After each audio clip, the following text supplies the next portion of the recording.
Há algum tempo atrás, com câmeras de televisão, um guia israelita, eu estava em cima de um pedaço de terra que ficou famoso no mundo inteiro, representado por Hollywood, e ainda mais importante pelo que aconteceu ali há quase 2000 anos atrás. O lugar é chamado de Masada. O nome em inglês parece dar a importância do que é, do castelo. Se há alguma indicação na Bíblia a respeito desse lugar, é quando a Bíblia usa o termo que Davi foi até aquela fortaleza. O termo fortaleza aqui significa esse lugar de Masada. Foi ali aonde centenas de patriotas judeus, ao invés de se entregarem aos romanos, cometeram suicídio. Eu estive ali outro dia enquanto o vinho soprava sobre aquela terra vazia. Eu olhei para as ruínas que estavam ali já faziam quase 2000 anos, quando o grande general romano tinha feito sua rampa de terra quase até o topo de Masada. E finalmente, depois de vários meses, tomou, se alguém pode usar essa terminologia, esse lugar. Eu olhei ao meu redor e dava para ver o vento soprar, soprando sobre o Mar Morto, levantando aquela poeira naquela seca terra de Masada. E eu me pergunto aonde estiveram as legiões romanas? Aonde estão os generais que governaram o mundo por 1 milênio? Roma não existe mais. Os Césares já não existem mais e os seus generais também não. Mas Israel e a estrela de Davi ainda vivem.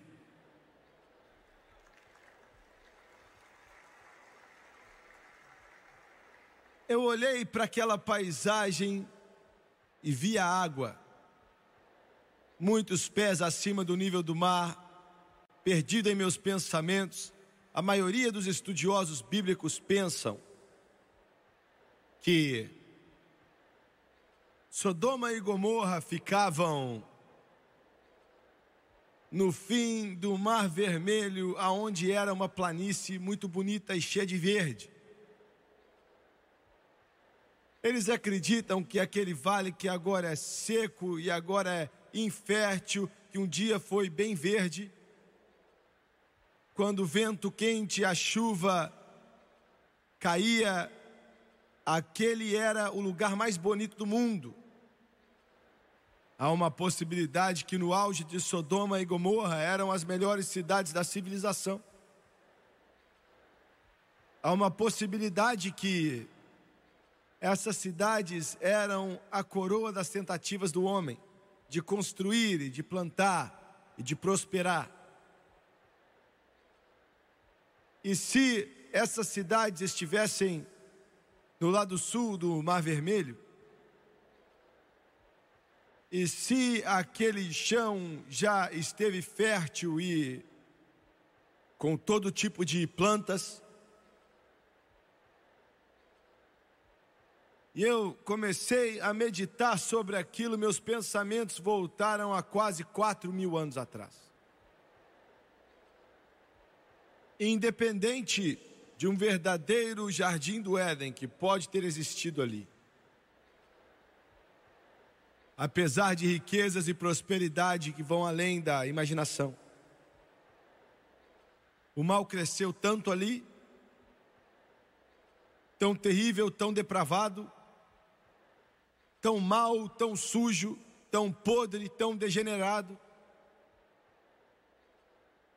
que o Deus Todo-Poderoso, a única época na história, tomou providências e aniquilou e removeu aquelas cidades da face da terra. Até hoje não há nem um vestígio de uma das civilizações mais antigas que o mundo conheceu, porque todos morreram, mortos, queimados, com fogo que caiu do céu. E a pergunta é: por que Deus fez isso? O ano é 1943. O mundo está preso em uma dor agonizante da guerra. Adolf Hitler com os seus exércitos, suas unidades, e parece que ele está avançando e tomando a Rússia, e ele vai dominar o óleo do Oriente Médio. E enquanto isso, Marshall Harris, o senhor Marshall Harris, se assentou em seu escritório maravilhoso em algum lugar de Londres. Com os seus oficiais à sua volta, ele disse: senhores, temos que fazer alguma coisa para quebrar o espírito do povo alemão. E o plano que eles fizeram, estabeleceram, foi chamado de Operação Gomorra. O alvo era Hamburgo. 1º de julho de 1943.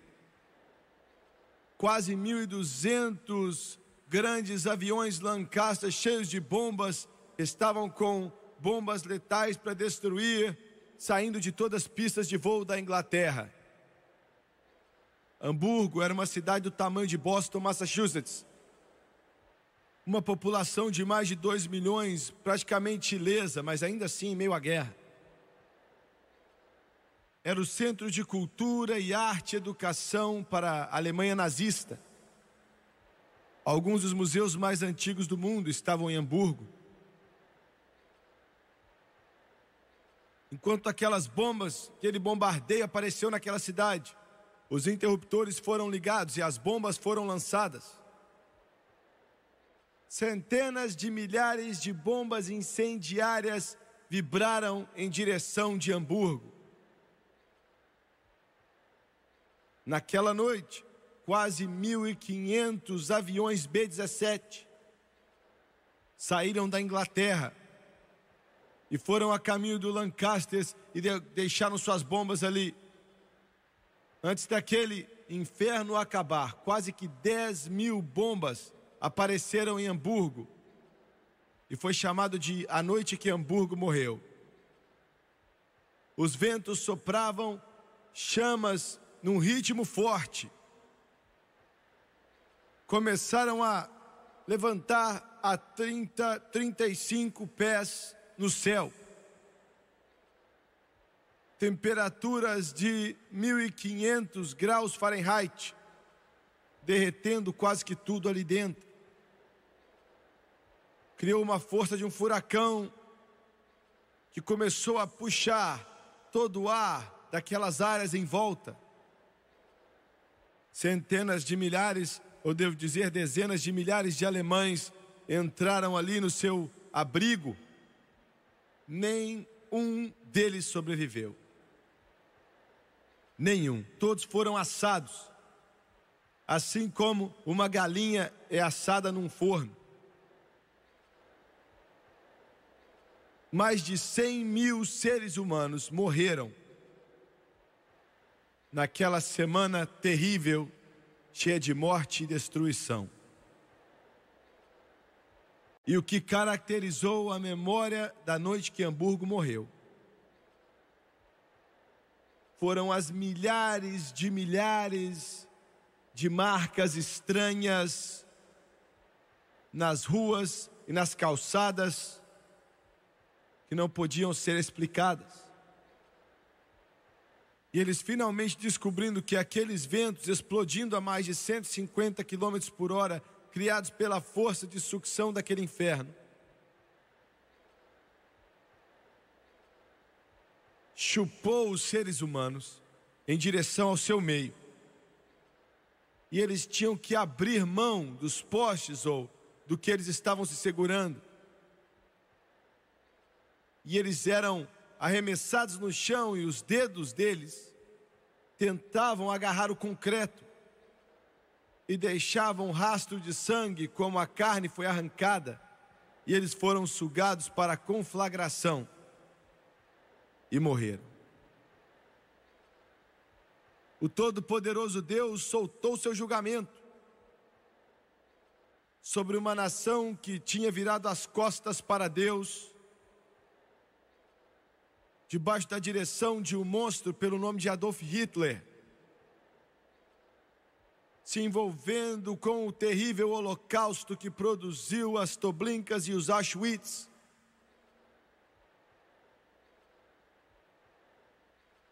Assassinando 6 milhões de judeus.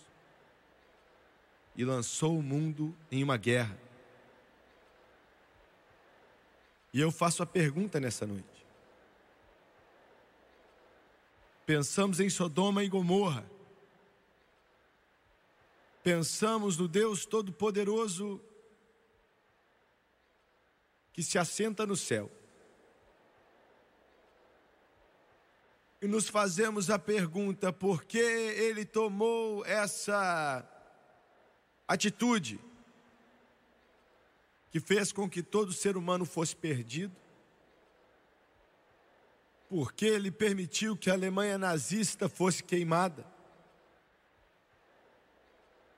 E minha resposta tem que ser que Deus Todo-Poderoso, Ele extirpou essas nações malignas através de misericórdia. Isso soa estranho? Porque Ele olhou para gerações futuras e viu que se esse câncer terrível do pecado tivessem continuado, ido adiante, você não estaria aqui nessa noite e a civilização não existiria como a conhecemos hoje. E como um cirurgião tira o câncer de um paciente para que o corpo possa viver, o Deus Todo-Poderoso removeu um câncer desse mundo para que o corpo político possa sobreviver. E faço a pergunta: seria possível hoje em dia que os Estados Unidos da América possa ser mais perverso que Sodoma e Gomorra? Jesus mesmo, falando dos grandes moveres do Espírito Santo em Cafarnaum, ele disse, em seu ministério enquanto esteve aqui na terra, ele disse que se as obras que foram feitas em vós, falando nessas cidades, tivessem sido feitas em Sodoma ou Gomorra, teriam arrependido há muito tempo atrás em cinzas e pano de saco. Os Estados Unidos da América nessa noite já viu mais visitações de Deus, mais moveres do Espírito Santo enviados por Deus, mais misericórdia enviada por Deus e mais bênçãos enviadas por Deus do que qualquer outra nação na face da terra já experimentou em toda a sua história. E ainda assim quer o pecado. E ainda assim quer o pecado. Estamos experimentando o maior mover de Deus que o mundo já viu, mas ao mesmo tempo há um outro rio fluindo logo ao lado dele. Desse rio de vida, está fluindo na direção oposta. E é um verdadeiro esgoto de iniquidade que é impossível de se descrever. Veja bem, quando Deus Todo-Poderoso dá misericórdia e luz a um povo, aquele povo que muito é dado, muito é cobrado. E nossa nação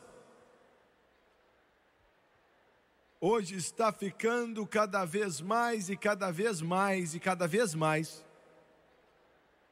no seu pecado, na sua maldade, na sua iniquidade, como se estivéssemos fechando o punho e colocando na cara de Deus. Eles nos dizem que o Deus Todo-Poderoso e o seu grande amor e misericórdia vai ignorar o pecado, ignorar a iniquidade, ignorar a maldade. Mas eu quero te dizer, todo pecado precisa ser punido. Toda iniquidade precisa ser julgada. Eu não sei como vai acontecer ou quando vai acontecer, mas por causa da grande luz do Evangelho que foi mostrada para essa nação, e a maioria das pessoas dessa nação tem virado as costas para Deus e estão pecando hoje como nenhuma outra nação pecou. Esta nação eventualmente vai ser julgada.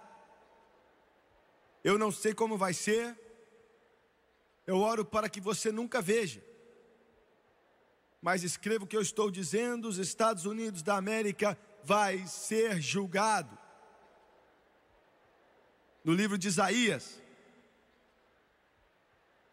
há uma descrição de Deus Todo-Poderoso, enquanto ele fala através do seu profeta, de Isaías para Israel, na verdade para Judá.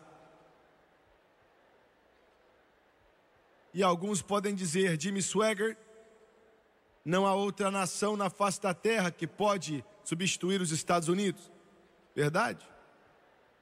Não há nenhuma nação que o Deus Todo-Poderoso pode usar, então ele tem que salvar essa terra.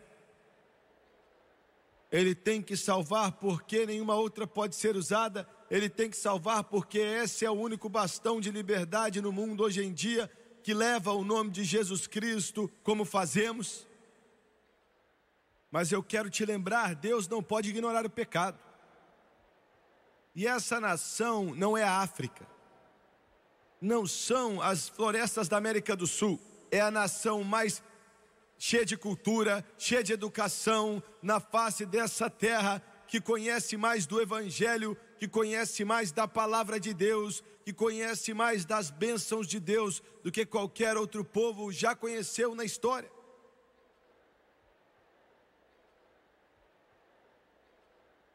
Por muito tempo em nossas igrejas, Deus tem sido visto como um bobo.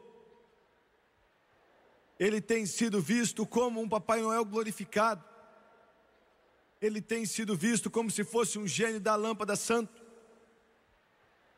Eles têm ilustrado ele como se fosse um Deus da Grécia antiga. Mas eu quero te lembrar que o Deus do Antigo Testamento é o mesmo Deus que vive no Novo Testamento. O mesmo.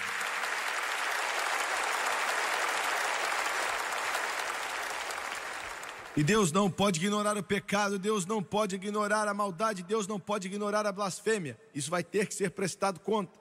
Deus, há 2.500 anos atrás, com a única nação, Israel, na face da terra, que levava o seu nome, não tinha alternativa ou escolha alguma, a não ser levar julgamento a Israel.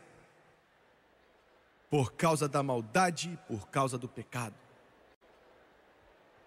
Ele não pode usar a iniquidade. O paralelo entre o que aconteceu em Israel há muito tempo atrás e o que está acontecendo hoje nos Estados Unidos da América vai além da imaginação. Isaías 3, começando no versículo 1 até o 3. Isaías, o profeta, há 25 anos atrás, profetizou essas palavras. É como se ele estivesse escrevendo os editoriais, é como se ele estivesse escrevendo as manchetes do New York Times, ou dos Los Angeles Times, ou do Washington Post, ou do Dallas Times Herald.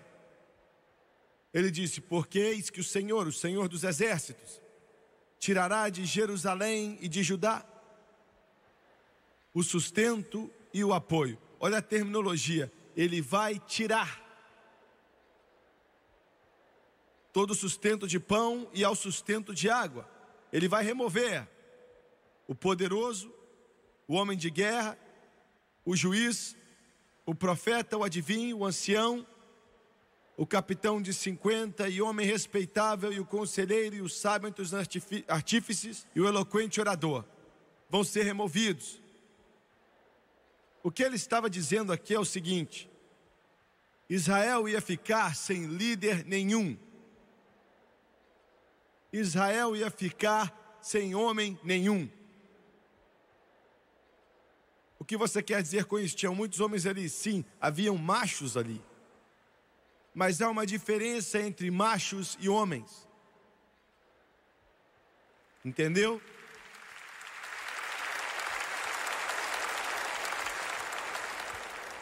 Aonde estão os homens na América?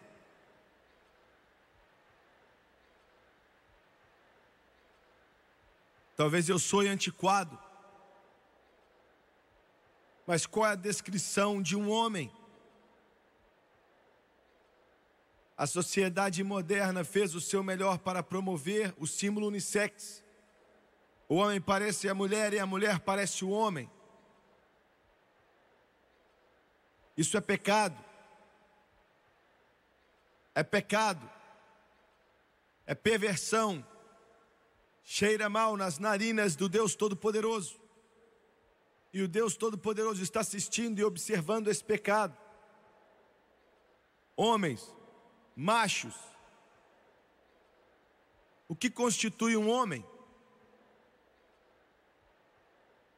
Eu vou te dizer o que constitui um homem. Não é quão grandes são os seus músculos, ou quanta cocaína você consegue cheirar, ou quanto você consegue beber, ou quanto de maconha você consegue fumar, o quanto de cerveja você consegue beber, o quanto de licor você consegue beber. Isso não constitui um homem. Quantas piadinhas sujas você consegue contar, ou quão sujo e depravado você consegue ficar. Homem, um homem de verdade, se levanta na face da iniquidade nesse mundo com a sua sujeira total e diz: minha conversa pertence a Deus, e não permite que comunicação maligna saia de sua boca. Um verdadeiro homem não tem medo de trabalhar pesado. A América tem medo de trabalhar pesado, mas o verdadeiro homem não tem medo de trabalhar. E ele pode continuar o seu dia sem relaxar no seu trabalho e fumar maconha, para dar a ele um pouco de coragem ou falso senso de segurança. E ele não tem que parar no bar a caminho de casa para pegar um engradado de cerveja. E ele vai para casa e sua esposa se veste decentemente. E seus filhos amam ele. E domingo de manhã eles se levantam cedo, não para assistir um jogo de beisebol, ou um jogo de basquete, ou um jogo de futebol americano na televisão, mas para se vestir, para ir à casa do Todo-Poderoso Deus, para adorar o Deus da glória e do céu, de acordo com as palavras dessa Bíblia Sagrada que eu tenho em minhas mãos agora. Esse é um homem, esse é um homem, esse é um homem. Nós não temos muito deles nos Estados Unidos. São afeminados fumadores de cigarro, maconheiros, beberrões de cerveja, anormais de cabelos longos, que se chamam homens, são uma desculpa lamentável para o sexo masculino. Onde estão os homens? Onde estão os líderes nos Estados Unidos? Líderes. Ele diz que não haveriam mais líderes. Foram levados. O pecado acaba com a liderança. O pecado rouba a sua masculinidade. O pecado rouba e destrói um país e os deixa sem líderes. Onde estão nossos líderes? Eu olho para o nosso presidente quase todo dia da minha vida. Ele está passando por poderes opressivos das trevas. Talvez nenhum outro presidente passou por isso na história dessa nação. Ao sul de nossas fronteiras, uma revolta comunista está lutando com toda a força do inferno para dominar Nicarágua, El Salvador, Honduras ou Costa Rica. E nosso presidente hoje está lutando uma batalha que ele não consegue entender. Eu me pergunto, Deus, será que ele vai ter coragem e força de permanecer de pé? Porque nós temos senadores e congressistas e representantes que estão dizendo: nós não estamos nem aí a respeito de Nicarágua, ou do El Salvador, ou de Honduras, ou da Costa Rica, ou do Panamá. Nós não perdemos nada ali.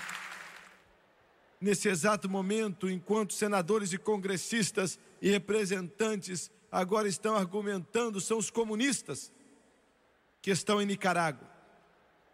Os sandinistas estão marchando até as casas de cristãos.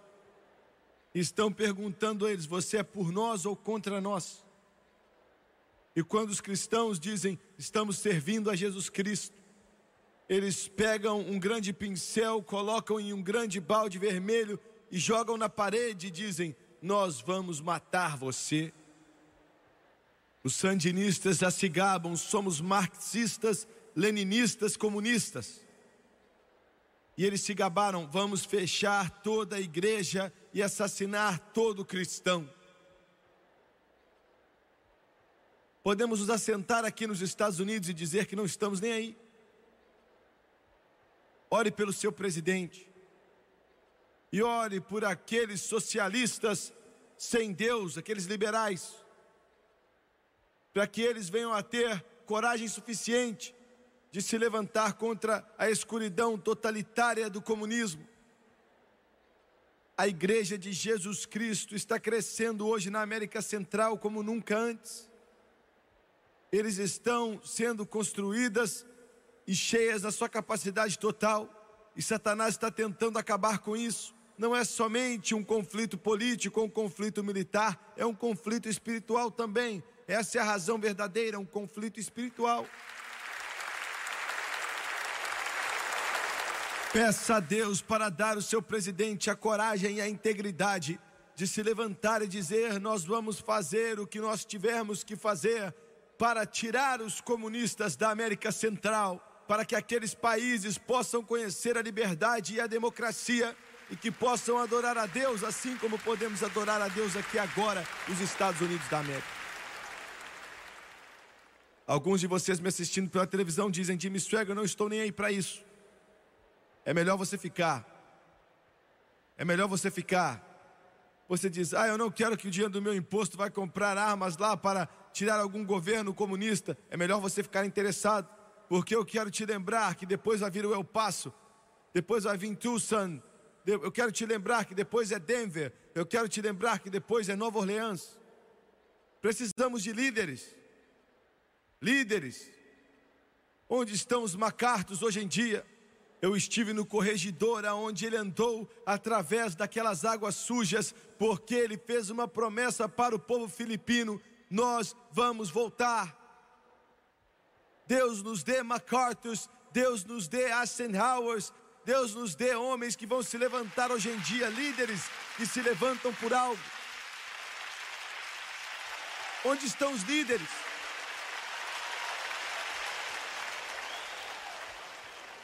Onde estão os pregadores? Aonde estão os pregadores? Esse vacilante sustento espiritual que se chama de evangelho é algo patético, que escorre por fora de trás de alguns púlpitos, é nojento nas narinas de Deus Todo-Poderoso. Onde estão os pregadores? Onde estão os pregadores que choram pelos perdidos e se alegram com os redimidos? Aonde estão os pregadores que se levantam atrás de púlpitos como João Batista e dizem que o machado está na raiz da árvore, e a árvore que não der bom fruto vai ser cortada e lançada no fogo? Meu Deus, homens, se levantem por algo, se levantem por algo, se levantem por algo. Nós temos em nossas mãos a maior arma e o maior poder que o mundo já conheceu: o glorioso, imutável e incomparável Evangelho do Senhor Jesus Cristo. Aonde estão os pregadores? Aonde estão os pregadores?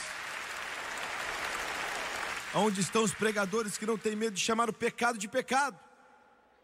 Que o inferno é quente e o céu é puro? Que clamam contra a apostasia?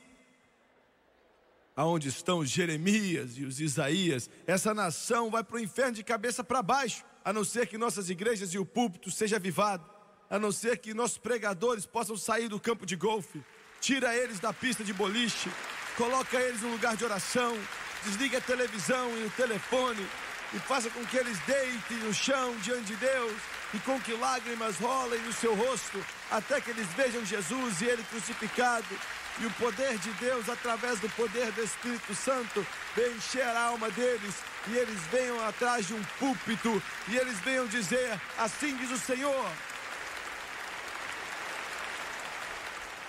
Sem líderes, Sodoma e Gomorra,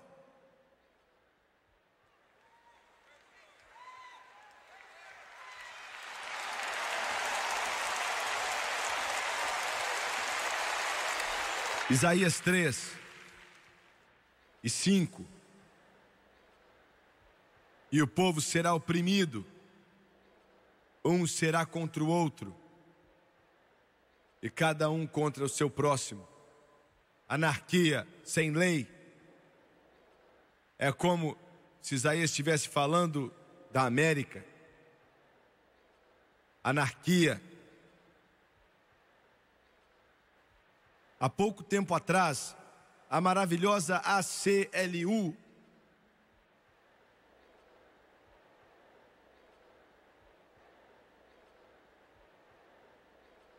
a Liga de Defesa Civil Americana,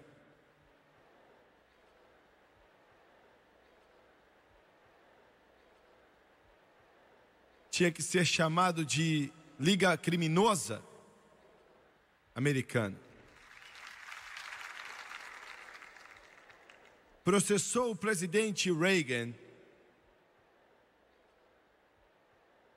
com alguns que se dizem ser pregadores, ajudando eles.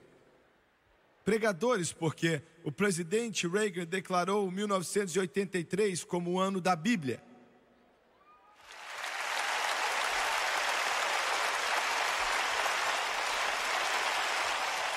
A União de Direitos Civis Americanos foi fundada pelo Roger Baldwin, que era um membro de organizações comunistas suficientes para acabar com uma nação. Essas pessoas malignas têm uma coisa em mente, e é destruir a textura da maneira americana de viver.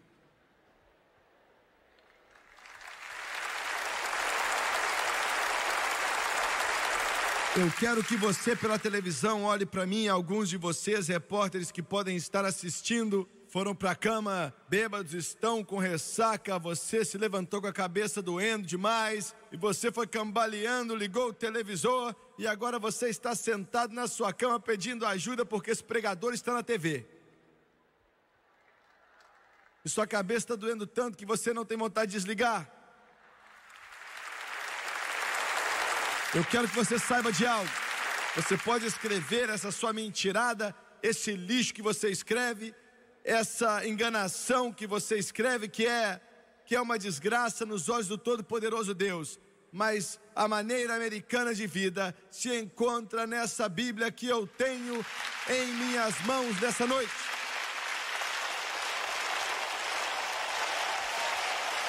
Essa é a América. Essa é a América. Essa é a nação americana. A Bíblia, a palavra do Todo-Poderoso Deus. Essa é nossa nação de mar a mar. Essa é nossa nação, desde as florestas aos desertos, das vilas às cidades. Esse é os Estados Unidos da América.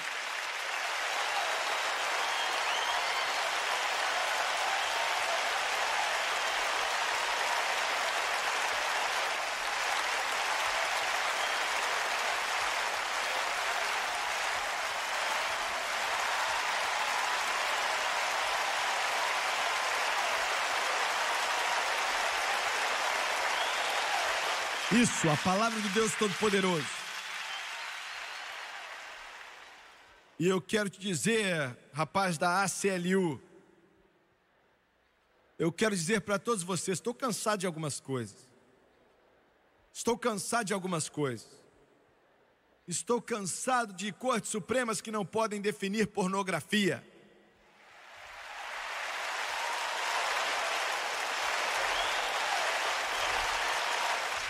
Estou cansado de tribunais que fazem leis para salvar o caracol do Tennessee, mas não tem lei para salvar os mais de 1,5 milhão de bebês que são assassinados por aborto o ano inteiro. Estou cansado disso. Estou cansado do sistema educacional que ensina que o homem veio dos macacos e elimina Deus das salas de aula da nossa escola pública. Estou cansado. Estou cansado de pregadores mortos pregando sermões mortos para congregações mortas. Estou cansado disso. Estou cansado de políticos vendendo sua alma por alguns dólares e alguns votos. Estou cansado de comunistas que viajam constantemente, louvam a Rússia e criticam os Estados Unidos da América. Eu estou cansado disso.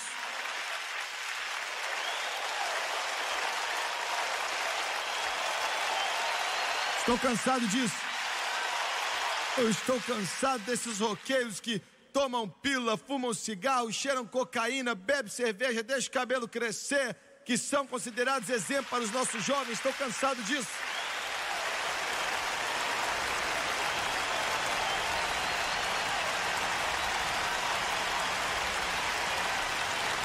Cansado disso. Estou cansado dessa sujeira podre que passa na minha televisão, considerada como entretenimento. Estou cansado disso. Estou cansado da evolução, humanismo, secular, materialismo e comunismo. Estou cansado disso.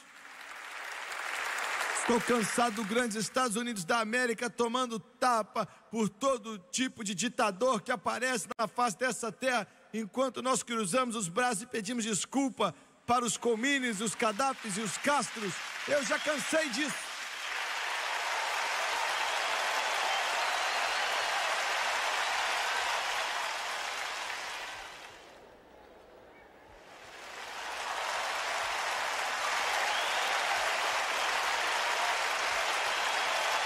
Ou seguimos a Bíblia ou a anarquia vai vir. Isaías 3:4, mais uma vez.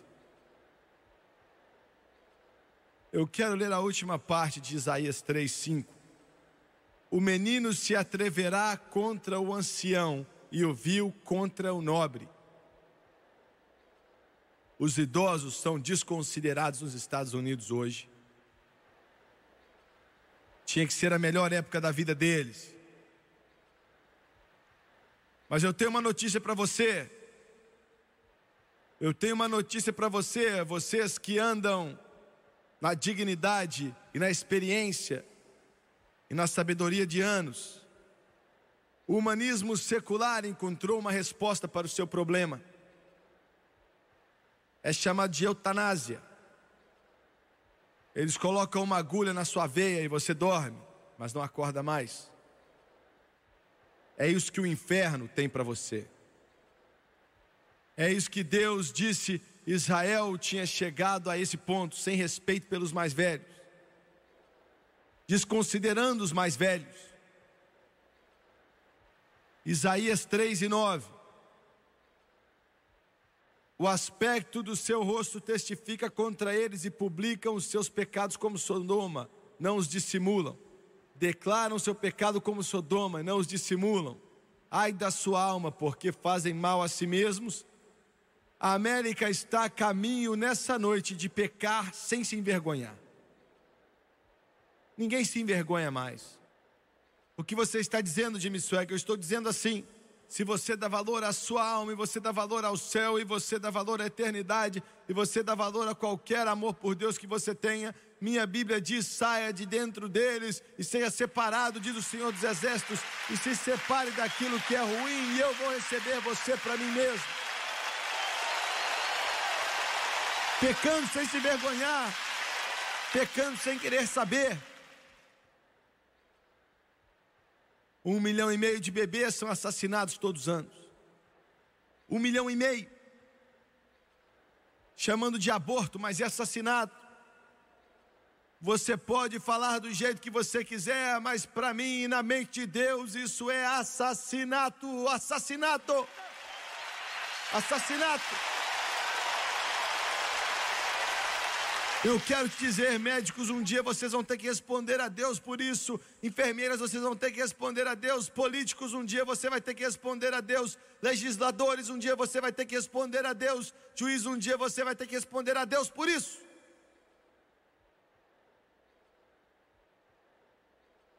Nos anos 60, a revolução sexual começou. Todas as restrições foram jogadas fora e pessoas começaram em orgias e sujeira, quebrando as leis do Todo-Poderoso Deus, enquanto riam dos 10 mandamentos e zombavam, faziam piada com eles. Hoje o pecado está indo atrás deles. Somente em 1983, 500 mil novos casos de herpes genital foram achados. Milhões de americanos estão afligidos e afetados com essa doença venérea que é incurável. E menininhas estão correndo para o médico, chorando e dizendo: o que eu vou fazer? Ninguém quer casar comigo agora, ninguém vai me querer.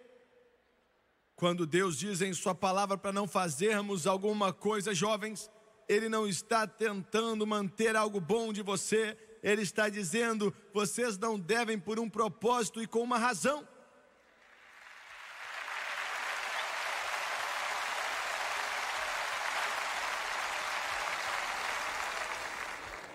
Isaías 3:12. Os opressores do meu povo são crianças.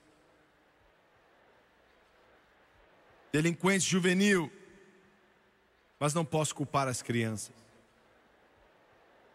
Eu não posso culpar os filhos e filhas da América. Eu não posso culpar as crianças com 10 e 11 anos de idade que são alcoólatras. Eu não posso culpá-los. Meu Deus, eles aprenderam do pai e da mãe deles. Eu não posso culpá-los. Eu não posso culpá-los. Eles não, com 11, 12, 13 anos de idade, eles já estão viciados em maconha, já estão viciados em heroína. A vida deles é um inferno, eu não tenho como culpá-los. Eu não posso culpá-los. Entregamos a eles uma nação que já deixou de lado todas as restrições e não tem vergonha mais de pecar. O pai com lascívia se gaba da sua conquista sexual. E a mãe e o pai estão fumando maconha no porão, ou cigarros, e é tão ruim quanto maconha.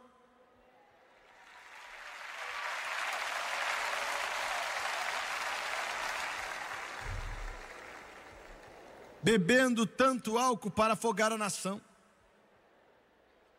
Você está me ouvindo? Liga o televisor e a sujeira que passa ali não se pode descrever. Teve um tempo em que os pais cristãos ensinavam os filhos que eles não deviam se associar com as danças modernas do dia a dia, mas hoje a televisão trouxe isso direto para o nosso lar. É chamada de ouro sólido. Mas várias outras coisas. E então alguns shows de debate cristão vem aceitar que aquele apresentador vá até a sua plataforma e anuncie eles como um grande cristão para o mundo. Deus tem misericórdia de nós e nos perguntamos por que nossos filhos estão com as mentes atormentadas e o coração deles está partido e eles são lançados fora. Nós perguntamos. Alguns de vocês estão determinados a ficarem nervosos comigo, mas olha, outros já ficaram nervosos comigo antes.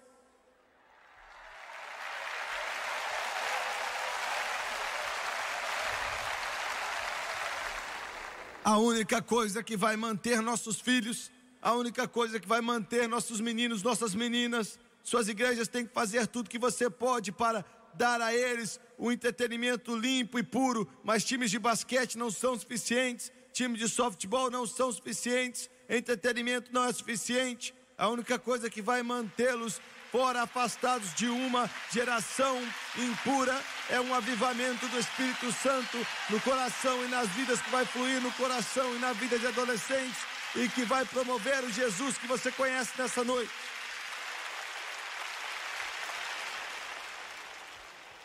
Revistas masculinas de hoje estão promovendo o incesto. Na sua sujeira espiritual, nessa busca pervertida da sua mente por imoralidade. Você não vai gostar do que eu tenho para dizer, eu vou receber muita carta de vocês, mas esses homens têm que tomar um tiro.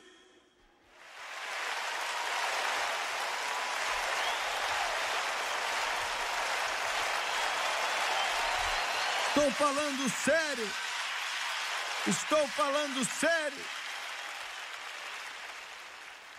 Brincando com as almas das crianças.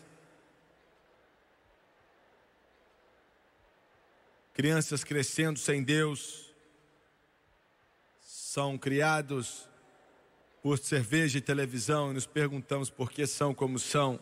Um psicólogo humanista disse outro dia que devíamos ensinar os nossos filhos como xingar. Psicólogo, se você estiver assistindo a essa programação, antes de você mudar o canal ou desligar, você é o homem mais estúpido e ignorante, maluco, que já se chamou de ser humano e está respirando o ar de Deus na terra.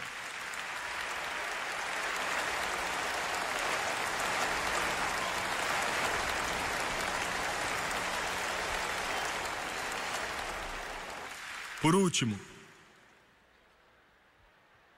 Isaías 3,16, diz ainda mais o Senhor, e você se pergunta, ele ainda não acabou?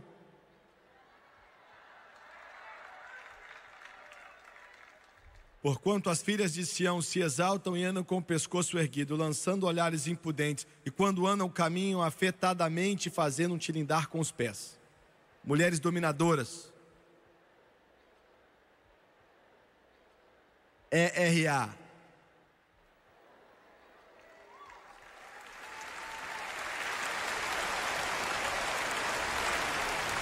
Eu oro a Deus para que os meus netos nunca tenham que carregar um rifle ou uma metralhadora, ou tenha que ficar deitado numa lama em algum campo de batalha.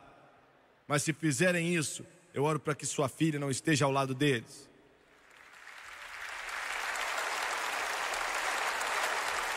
Eu escutei uma feminista doentia outro dia pela televisão. A casa dela estava se desfazendo e eu me perguntei o porquê. Ela estava defendendo férias separadas para o marido dela e ela, não o culpo. Então ela estava morando com aquele homem e aquilo foi embora quando ele mandou ela embora de casa depois de um tempo. E agora ela está na televisão espirrando seu veneno.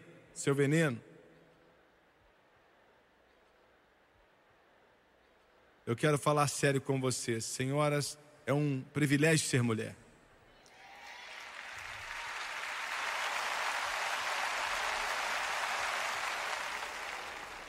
É um privilégio e uma honra ser bonita e amável e feminina. Você me ouviu? Eu estava em Nashville. Apareceu na notícia outro dia mesmo. Um maníaco estava em uma mercearia com uma arma na mão. Ele já tinha assassinado algumas pessoas em sua vida. Chamaram a polícia e os dois policiais no carro eram um homem e a outra era uma mulher. Eu não estou falando de uma forma ruim daquela mulher. Eu considero ela com muito respeito. E uma das pessoas, um dos clientes ali na loja, quebrou a loja tentando fugir. E ele estava gritando, não atire. E ela o matou. Um outro saiu gritando, não atire. Mais um cliente e ela o matou. O dono saiu e ela atirou nele também. Eu não questiono a integridade dela ou a coragem dela de forma alguma.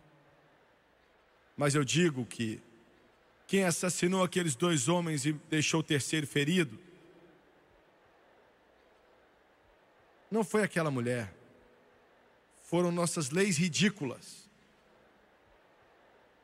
de tentar fazer o que nunca foi a intenção de Deus. Aquela mulher não tinha que estar naquele uniforme, naquele carro.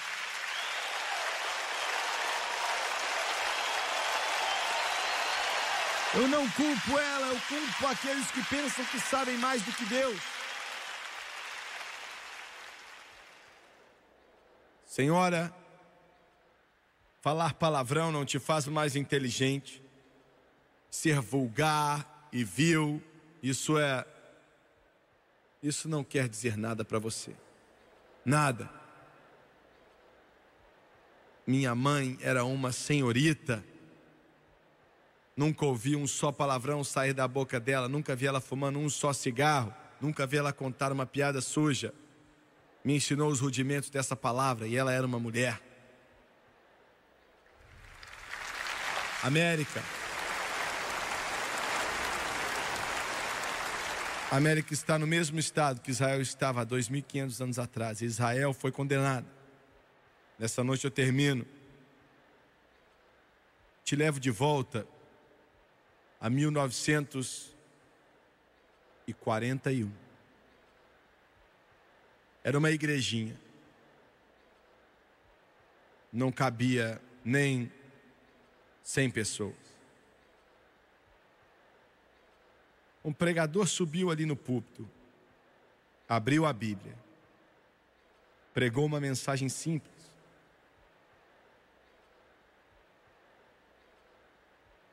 Naquela multidão estava um homem e sua esposa, jovem, com um garotinho de 6 anos. O Espírito do Santo Deus se moveu naquela igrejinha naquela noite. E aquele homem, debaixo de uma convicção pesada do Espírito Santo, veio com sua esposa, desceu até o altar e disse sim para Jesus Cristo. Eram os meus pais. Eu tenho que te dizer, a força da América não está em nossos aviões, ou nossas bombas, ou os nossos grandes submarinos. Mas a força da América está na graça maravilhosa, com um doce ao som que salvou um pecador como eu.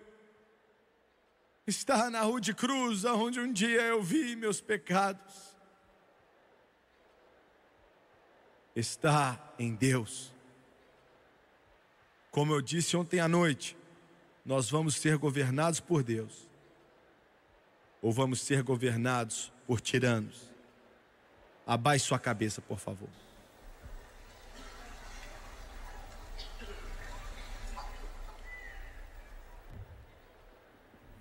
Pai Celestial,